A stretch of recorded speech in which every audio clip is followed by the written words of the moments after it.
بصوا انا طلعتها بحر اهي ومشهيصاها على الاخر، يعني دلع ودلعت ابو قير ووديت ترام ورحنا تمام، ركنا وركنا.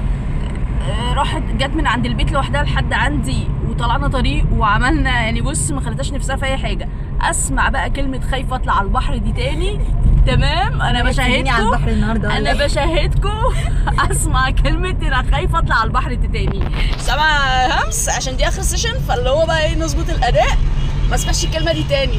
اعترفي على البحر النهارده ولا ايه؟ بص انا ممكن اعمل معاك اي حاجه، فاللي هو انت جاهزه تمام؟ عشان انا عملت كل الحاجات، ما اسمعش كلمه خايفه دي تاني. انا عملت كل حاجه، كل حاجه اقدر اعملها. هي بجد شاطره جدا وبرافو عليها، وانا تقريبا خلصت معاها نهائي يعني قضيت عليها بالمعنى ده، غير المفاجآت اللي انا بعملها كل سيشن. قولي لهم انا بعمل معاكي ايه كل مره بطلع معاكي. تاخدني على خط تقول لي يلا اطلعي بالعربيه وريني هتركني ازاي.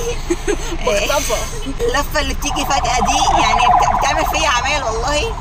تاخدني بالليل في عز الزحمه، انا اصلا سواقتي بالليل. يلا لا لفي دلوقتي، لفي من هنا، يعني هتلفي من هنا خلاص، ما عندناش امر تاني يعني، هو تنفيذ.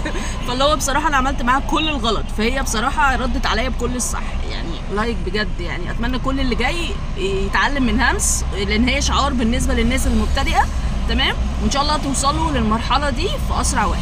بس اهم حاجه نكونوا حابين وعارفين ندي لنفسينا وقت تمام، وعشان نعرف نوصل للتارجت اللي احنا عايزينه. مش عايز استعجال عشان نوصل بسرعه تمام. اشوفكم بقى كلاينت جديد باذن الله المره الجايه. يلا باي.